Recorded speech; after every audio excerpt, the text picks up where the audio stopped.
In addition to Senator Klobuchar, many other 2020 Democratic candidates were quick to denounce the Alabama bill today on Twitter, calling it unconstitutional and an attack on women. And some spoke forcefully about the need to fight challenges to abortion rights generally. Here goes. Let us all agree that women's health care is under attack, and we will not stand for it. We will not stand for it. They're trying to overturn Roe versus Wade. That's wrong, and we will fight back. I mean, do you think they'll succeed in this? We will fight back. It's nothing short of an attack on women's basic human rights and civil rights, and it's something that women of America are going to have to fight against with everything they've got. Right now, I want to bring in Alabama Democratic State Senator Marika Coleman. Elise Jordan, of course, contributor for Time Magazine, and John Barrett is professor of constitutional law at St. John's School of Law. Representative, thank you for this. What are they up to down there in Alabama, the Republicans? Well, they're up to it, destroying the state of Alabama and destroying the country, actually, trying to take women's rights away from us. And it's so unfortunate when you live in a state where we're at the bottom of the list for everything that's good and at the top of the list for everything that's bad. Here is a slap in the face to the women of the state of Alabama and the women of the country that these legislators, these Republican legislators, these men want to take away our rights to be able to choose what's best for our own health care, for our own bodies, for our own families, and with our own doctors. What do you think they're thinking about? I mean, do they really want to make this a culture war fight or really win it? I mean, do they want prohibition? Outlaw, so a girl or a woman gets pregnant and decide they don't want to carry the term, and that person has no rights. They must leave Alabama, go to New York, go to Louisiana. What do they actually think would happen? Well, if they leave Alabama, they could be subject to prosecution also. So the goal of the sponsor of this bill is to actually take this all the way to the Supreme Court to overturn Roe v. Wade. That is her goal. She said it over and over again. But it's real sad when you have a piece of legislation where even Pat Robertson said that this went too far. We have no exception for incest and rape. That is unconscionable for not only the state of Alabama, for the country. That's what I want people to know.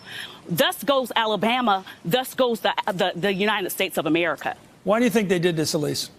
I don't think that the Republican Party in Alabama has been batting that great of an average lately. You look at how they managed to lose a Republican-held Senate seat to Doug Jones, and this is more par for the course. I think that this issue, while temporarily it might make them feel good, dealing with the actual consequences of getting Roe v. Wade overturned, banning abortion in this country, would not be politically palatable. Well, that's the question. It's like a guy in a bar room. Let me at him as he puts his arms back to be pulled back. Do they really want prohibition, or do they just want to take that fight? Well, the GOP, you could argue, has been pretty cynical over the years and has navigated the line of exploiting pro-life voters who are fed up now because for so many years they've been promised that Roe versus Wade is going to be overturned. And then politically, the leadership would never go quite that far. In the Trumpian era, do I think that the Republican Party's leadership doesn't have enough sense to navigate the line? Do they want the win or do they want the fight?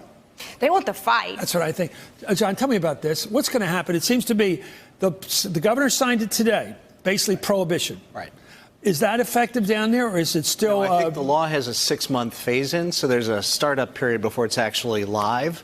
And at that point, litigants will rush to court. And under existing law, it is clear as a bell that this is unconstitutional, so they should get an injunction.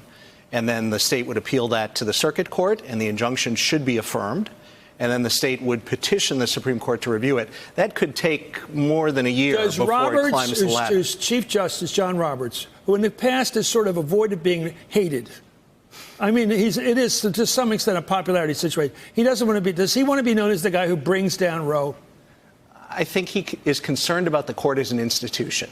And especially if something hits the court during an election year, as, of course, Obamacare did. He didn't want to bring down Obamacare. He pulled the court back from that brink. So I think he does have a unique concern. But he's been a vote against Roe versus Wade. In the whole women's health case decided in 2016. Are Kavanaugh, he was one of the three this one, John. Are Kavanaugh and Gorsuch owned by this president? Did they have to vote against Roe v. Wade if they get a vote? I think they are independent jurists, but I think they have a jurisprudential view that lines them up quite against Roe versus Wade. So maybe Roberts. Let me go to the representative. Thank you. What do you think is going to happen down there? I mean, you're obviously concerned that this is going to actually take effect, not just be bad politics or scary politics. Right. Well, I think that not only Alabama, but these southern states, they're emboldened right now. When we listen to the Kavanaugh hearings, of course, he did not tell us that he was going to protect Roe.